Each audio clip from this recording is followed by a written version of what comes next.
Johnny Depp's mansion on Sweetzer Avenue in West Hollywood has long been shrouded in mystery and intrigue.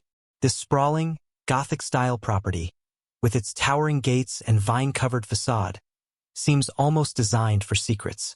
Though the house's charm is undeniable, its past whispers a darker tale. Depp moved into the mansion in the late 1990s, drawn by its old Hollywood charm and unique architecture. At first, it seemed like an idyllic retreat from the chaos of fame. But within weeks, the actor began to notice odd occurrences.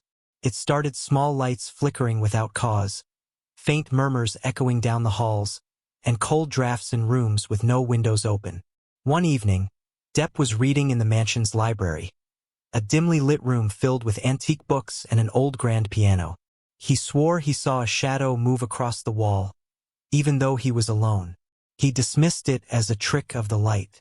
But when it happened again the next night, and the piano let out a single, ominous note, he couldn't shake the feeling that he was being watched. The most unsettling incidents always seemed to occur late at night. Depp recounted hearing footsteps pacing outside his bedroom door. When he mustered the courage to check, the hallway was empty. Doors would slam shut on their own, and disembodied whispers seemed to emanate from the walls. Staff working on the property reported similar experiences, with several quitting after only a few days on the job. The mansion's basement, an expansive but eerily cold space, became the epicenter of the activity. Depp rarely ventured down there, but one night, a power outage forced him to retrieve some candles stored below. As he descended the creaking wooden stairs, he felt an intense chill, far colder than the rest of the house. The air felt heavy, oppressive. He claimed to have seen a dark silhouette standing at the far end of the room. When he called out, the figure didn't move, but the lights flickered back on, and the figure was gone. Depp described it as a shadow with weight, something tangible yet impossible to grasp. Depp later learned from neighbors that the mansion had a storied and tragic history. In the 1930s, it was owned by a reclusive Hollywood producer who reportedly disappeared without a trace. Rumors swirled that the house was used for secretive gatherings, some involving seances and other occult practices. Whether these stories were true or mere Hollywood gossip, Depp couldn't ignore the parallels between the house's dark past and his own unsettling experiences. In an attempt to make peace with whatever lingered in the house, Depp invited a medium to perform a cleansing ritual. According to those present, the medium claimed to sense multiple presences, one of which was particularly malevolent. She warned Depp to avoid the basement at all costs. The ritual seemed to calm the activity for a time, but Depp would later admit in interviews that the house never felt entirely empty. By the mid-2000s, Depp decided to sell the property, citing its strange energy as one of the reasons. He never publicly confirmed the rumors of the hauntings, but often alluded to them in interviews, calling the mansion beautiful but deeply unsettling. Today, the house on Sweetzer Avenue remains a subject of fascination. While it has changed hands several times, no owner has stayed long. Locals claim the lights still flicker late at night, and some swear they've seen shadows moving behind the windows. Is the mansion haunted? Depp may never fully reveal what happened during his time there, but the chilling tales from Sweetzer Avenue continue to keep its legend alive. Years after Johnny Depp sold the Sweetzer Avenue mansion, the property remained an enigmatic piece of Hollywood real estate. Despite its reputation, it continued to attract the wealthy and the curious, each hoping to uncover its secrets or to debunk its haunted legend. Yet, none stayed for long, leaving behind vague explanations of personal reasons and an unmistakable air of unease. In 2022, the mansion found a new owner, a tech entrepreneur named Ethan Greer, who dismissed ghost stories as cheap thrills for bored tabloids. Greer was determined to renovate the property, tearing down its creaky interiors and replacing them with sleek, modern designs. He documented the process online, sharing updates with millions of followers. For the first time in decades, the mansion was being thoroughly exposed, its dark corners and hidden passageways laid bare under harsh, construction site floodlights. But as renovations began, so did the incidents. Workers refused to stay late, claiming they heard faint music echoing through the hall's melodies from an era long gone. Tools disappeared only to reappear in the most unlikely places, like the attic or the empty pool. One laborer quit after seeing what he described as a man in old-fashioned clothes standing on the staircase, silently watching him before vanishing. Greer dismissed the workers' complaints as superstition, until one night, Greer had moved into a guest house on the property during the renovation. He often worked late into the night, reviewing blueprints and answering emails. On one such night, around 2 a.m., he was startled by the faint sound of a piano playing. At first, he thought it was a prank, a clever trick orchestrated by some disgruntled worker. But when he followed the sound, it led him not to the library, where the piano had originally stood, but to the empty main hall. The sound abruptly stopped as he entered, leaving him alone in the cavernous space. The silence was deafening. The next day, Greer demanded to know if anyone had moved the piano back into the house. His crew insisted the instrument had been removed weeks ago and was still sitting in storage. Greer checked for himself it was true. That night, the piano music returned, louder this time. During a routine inspection, one of the workers discovered a locked door in the basement that hadn't appeared on any of the blueprints. The door was heavy, made of iron, and bolted shut with rusted locks. When Greer heard about it, his curiosity overtook his unease. He ordered the door to be opened, despite the crew's reluctance. It took hours to break the locks, but when they finally swung the door open, the air inside was suffocatingly stale, carrying an almost metallic tang. The room was small and completely empty, save for strange symbols carved into the stone walls. In the center of the room lay a single, unlit candle and a shattered mirror. That night, Greer awoke to find his phone recording a video on its own. The footage showed nothing unusual at first, just the darkened hallway outside his room. But toward the end of the clip, a shadow darted across the screen, followed by the sound of faint laughter. When he tried to delete the video, his phone froze. Moments later, it shut off completely, refusing to power back on. The next morning, Greer noticed bruises on his arms and chest, as if someone had gripped him tightly in his sleep. He brushed it off as stress or perhaps an accidental injury during the renovations. But the bruises kept appearing, and soon they began to take on shapes patterns resembling the symbols carved into the basement walls. One evening, Greer's followers noticed something strange during a live stream from the property.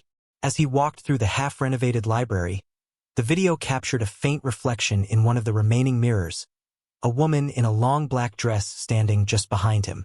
When viewers flooded the comments with warnings, the stream abruptly ended. Greer claimed it was due to a connection issue, but his pale face and shaken demeanor told another story. The stranger at the gate. Weeks later, a man arrived at the mansion unannounced. He was elderly, with piercing blue eyes and an unsettling calmness about him. Introducing himself as a historian, he claimed to know the house's true history and offered to share it, for a price. Greer, desperate for answers but skeptical of the man's intentions, hesitated.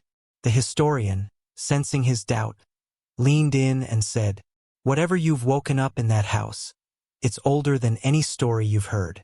It doesn't want to be understood. It wants to stay hidden." Before Greer could respond, the man slipped him a weathered photograph. It showed the mansion in its early days, surrounded by unfamiliar figures in shadowed robes. At the center of the group stood a young woman whose eyes seemed to burn through the sepia-toned image. The historian left without another word, leaving Greer clutching the photograph, his mind racing with questions. And that night, the piano played again. This time, it wasn't alone. Don't forget to subscribe and like if you liked this story. Ethan Greer couldn't shake the image of the woman from the photograph. Her piercing eyes seemed alive, as if they watched him through the worn paper. Something about her felt familiar, though he couldn't place why. He decided to investigate further, scanning the image for clues. There were faint marks on the back, numbers and symbols he couldn't decipher. Greer posted the photo online, hoping his followers might recognize something. Within hours, he received an anonymous email with a single line of text. "Stop looking for her. You don't want her to find you." Attached was an enhanced version of the photo. The woman's figure, now sharper, revealed a detail he hadn't noticed before: her hands. They were pale and elongated, with fingers too long for any human, as if the image itself resisted clarity. The next morning, Greer checked the basement out of an obsessive need to confirm the door was still open.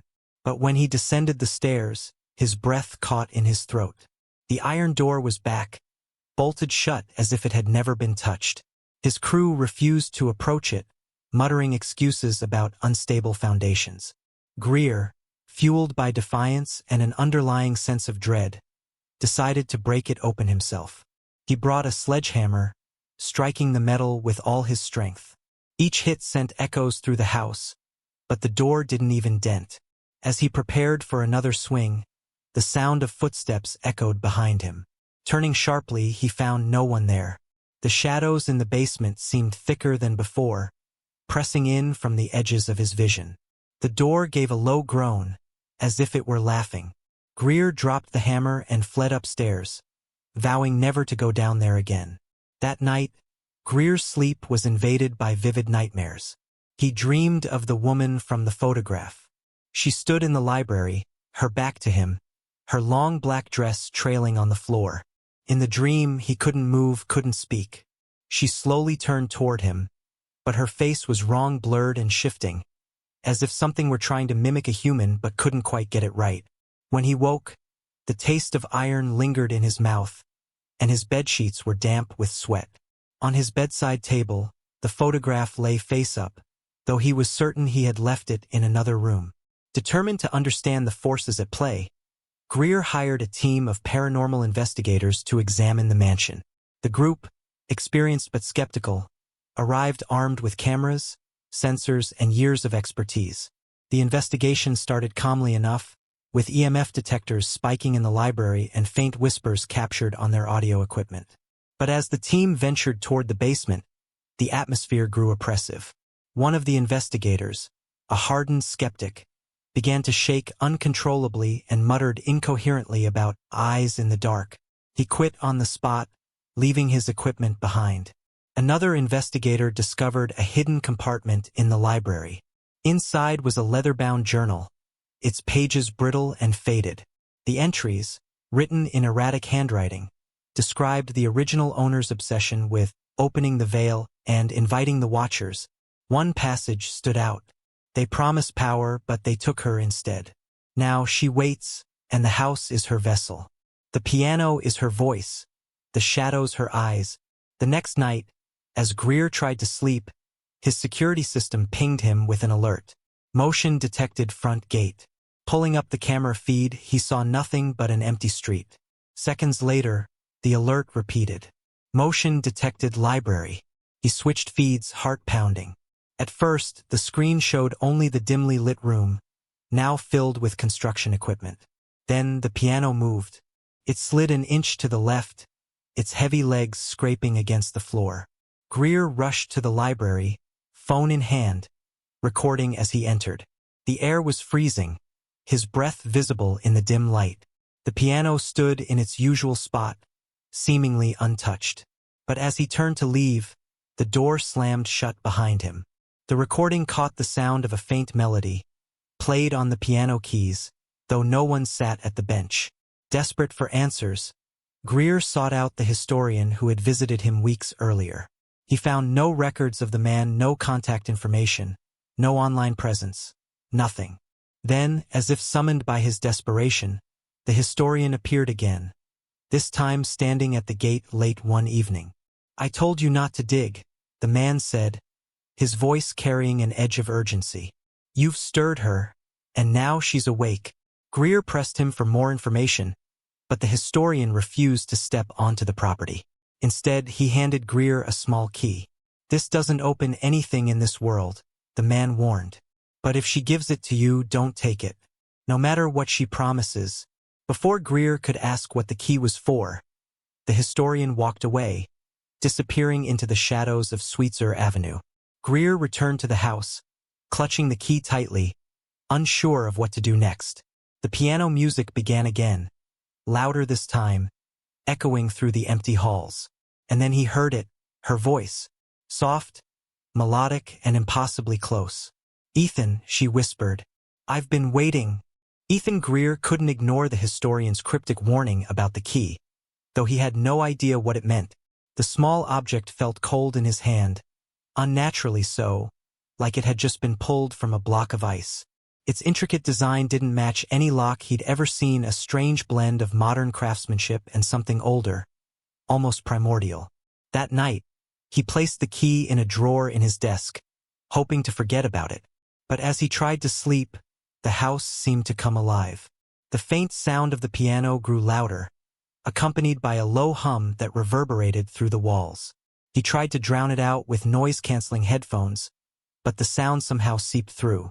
When he finally succumbed to exhaustion, he dreamed again of the woman in the photograph. This time, she wasn't standing in the library. She was sitting on the edge of his bed. Her eyes were clearer now, fixed on the drawer where the key lay hidden. The next day, Greer decided to confront the mansion head-on. He retrieved the key and carried it to the basement, where the iron door loomed as though waiting for him. To his surprise, the key didn't fit. Frustrated and relieved in equal measure, he returned upstairs. That's when he noticed something odd about the mirrors. The ones still hanging in the hallways reflected his image, but something was off. The reflections lagged ever so slightly, like a poorly synced video feed. As he passed the mirror near the library, he froze. The reflection of the basement door appeared behind him, its iron surface slightly ajar. Greer turned around. There was no door. But when he faced the mirror again, the door swung wider. From the black void beyond, he saw a hand, pale and impossibly long-fingered, reach through. The mirror shattered, scattering shards across the floor. One piece cut his palm, and as he stared at the blood pooling in his hand, he swore he saw the same symbols from the photograph forming within the crimson droplets. Shaken, Greer returned to his desk, only to find a note he hadn't written sitting next to his laptop. The handwriting was his, but the words were foreign. To see her is to invite her. To take her hand is to lose your own. A chill ran through him as he realized the words seemed directed at him, as if written in warning. But before he could process them further, his laptop screen flickered on. The desktop was empty except for a single file labeled, "Listen, MP3. He hesitated, every instinct screaming at him to delete it. But curiosity got the better of him. He double-clicked. The audio began with static, punctuated by faint whispers. Then came a melody, the piano, but played with such urgency it felt more like a scream than music. Over it, a voice whispered his name, soft and intimate, as though the speaker were just behind him. When he turned, the room was empty. Over the next few days, the house grew increasingly hostile. Doors slammed shut of their own accord, and shadows darted through the corners of his vision. Electrical devices flickered and died, leaving him in near-constant darkness. The worst was the basement. Every night, Ethan heard scratching sounds coming from beneath the floorboards, like something trying to claw its way upward. Once, he placed his ear to the floor in an attempt to identify the noise. He instantly recoiled as a voice hissed from below. "Let me in." He tried to leave the mansion, but every attempt was thwarted. His car wouldn't start, the gates wouldn't open, and his phone's GPS showed his location as unknown. When he finally managed to call for help, the line went dead before he could explain. One night, unable to bear the tension any longer, Greer ventured into the library. The piano stood in its usual spot, bathed in the faint glow of moonlight. For a moment the room felt calm. Then he saw her. The woman from the photograph sat at the piano, her back to him. Her fingers, impossibly long and delicate, glided over the keys, producing a haunting, hypnotic melody. Greer couldn't move, couldn't speak. Slowly, she turned her head, not fully, just enough for him to catch a glimpse of her blurred, inhuman face. Her voice was a soft echo, more felt than heard. "You've already opened the door, Ethan. Now you must finish what you started." The piano stopped abruptly, and she vanished, leaving the room deathly silent. The following morning, Greer awoke to find the basement door wide open, the locks shattered. From the doorway, a faint glow emanated, pulsating like a heartbeat. On the floor outside the door lay the key, though he was certain he'd left it on his desk. Beside it was another note, written in the same eerie handwriting. "She's waiting. Will you accept her gift?" Greer stared at the door, its dark depths beckoning him forward. The glow seemed to pulse in time with his own heartbeat, drawing him closer. Despite every fiber of his being screaming to run, he took a step forward. And then another. Ethan Greer stepped through the open door, the glow enveloping him in an unnatural warmth. Inside, the room was vast, far larger than the basement should have been, its walls carved with pulsating symbols that seemed to breathe. At the center stood the woman from the photograph, her blurred features now sharp and piercing. She held out the key, her long fingers trembling slightly. "You've come this far," she whispered. "Take it, and I will show you everything." Against every instinct, Greer reached for the key. The moment his fingers touched it, the room dissolved into chaos. Shadows surged from the walls, voices screamed in a language he didn't understand, and the woman's face twisted into a grotesque smile. Greer's vision blurred as the key burned into his hand, merging with his skin. Then, everything went dark. When he awoke, he was no longer in the mansion. He stood in an endless void, surrounded by figures cloaked in shadow. The woman appeared before him, now fully formed, her beauty inhuman and terrifying. "You are the gatekeeper now," she said, her voice resonating like 1,000 echoes. "The house will never let you leave. You've become part of its story, just as those before you. And one day, someone will come looking for you." The void collapsed, and Greer found himself back in the mansion, the piano playing softly in the distance. But now, the house felt alive, watching him, waiting for the next visitor. Greer tried to scream, but the sound was swallowed by the walls.